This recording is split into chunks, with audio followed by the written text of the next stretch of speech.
Ice creams ಅಂದ್ರೆ ಯಾರಿಗಿಷ್ಟ ಇಲ್ಲ ಹೇಳಿ. ಅದರಲ್ಲೂ ಒಂದ್ ತಗೊಂಡ್ರೆ ಇನ್ನೊಂದನ್ನ ಫ್ರೀ ಆಗಿ ಕೊಡ್ತಾ ಇದ್ದಾರೆ.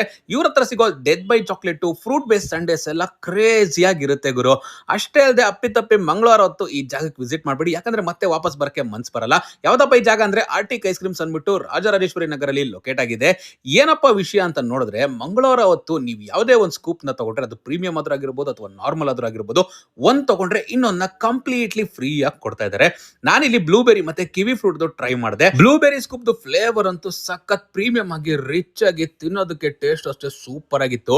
ಕಿವಿ ಫ್ರೂಟ್ ಐಸ್ ಕ್ರೀಮ್ ಅಲ್ಲಿ ಆ ಕಿವಿ ಫ್ರೂಟ್ ಪೀಸಸ್ ಎಲ್ಲ ಹಾಗೆ ಸಿಗ್ತಾ ಇರುತ್ತೆ ಗುರು. ಆಮೇಲೆ ಇವ್ರ ಹತ್ರ ಸಿಗೋ wide range of ice creams ನೋಡ್ಬಿಟ್ಟು ನನಗಂತೂ ಸಿಕ್ಕಾಬಡೆ ಖುಷಿ ಆಯ್ತು. ಯಾವತ್ತಾದ್ರೂ ನೀವು ಕರ್ಬೂಜ ಐಸ್ ಕ್ರೀಮ್ ನ ಟ್ರೈ ಮಾಡಿದೀರಾ? ಅದನ್ನ ಟ್ರೈ ಮಾಡೋದ್ರ ಜೊತೆಗೆ ನಾವು ಇಲ್ಲಿನ ಫಾಸ್ಟ್ ಮೂವರ್ಸ್ ಆಗಿರ್ತಕ್ಕಂಥ ಗಡ್ಬಡ್ ಮತ್ತೆ ಡೆತ್ ಬೈ ಚಾಕ್ಲೇಟ್ ನ ತಗೊಂಡಿದ್ವಿ. ಏನೇ ಹೇಳಿ, ಇಲ್ಲಿನ ಐಸ್ ಕ್ರೀಮ್ಸ್ ಅಂತೂ ಬಹಳ ಪ್ರೀಮಿಯಂ ಆಗಿ ಸಕ್ಕದಾಗಿರುತ್ತೆ. ಈ ಗಡ್ಬಡ್ ಅಲ್ಲಿ 3 different varieties of ice cream scoops ಎಲ್ಲ ಹಾಕಿ ಅದ್ರ ಮೇಲೆ ಡ್ರೈ ಫ್ರೂಟ್ಸ್ ಹಾಕ್ಬಿಟ್ಟು ಕೊಡ್ತಾರೆ. ತಿಂತಾ ಇದ್ರೆ ನೆಕ್ಸ್ಟ್ ಲೆವೆಲ್. ಇನ್ನು ಡೆತ್ ಬೈ ಚಾಕ್ಲೇಟ್ ಅಂತೂ ಇಲ್ಲಿ ಸಖತ್ ಕ್ರೇಜಿ ಆಗಿರುತ್ತೆ. ನಂಬ್ತಿರೋ ನಂಬಲ್ಲೋ, ನಾನು ಒಬ್ಬನೇ ಒಂದು ಫುಲ್ ಡೆತ್ ಬೈ ಚಾಕ್ಲೇಟ್ ನ ಖಾಲಿ ಮಾಡಿದೆ. ಅಷ್ಟು ಸಖತ್ತಾಗಿತ್ತು, ನನಗಂತೂ ಫುಲ್ ಇಷ್ಟ ಆಗೋಯ್ತು. ಇನ್ನು ಫ್ರೂಟ್ ಬೇಸ್ ಸಂಡೇಸ್ ಅಲ್ಲಿ ಟೆಂಡರ್ ಕೋಕೋನಟ್ ತಗೊಂಡಿದ್ವಿ ಗುರು. ಎಳ್ನೀರ್ ಗಂಜಿ ನ್ಯಾಚುರಲ್ ಆಗಿ ಹಾಕಿ ಆಮೇಲೆ ಎಳ್ನೀರ್ದು ಐಸ್ ಕ್ರೀಮ್ಸ್ ಎಲ್ಲ ಹಾಕಿರ್ತಾರೆ.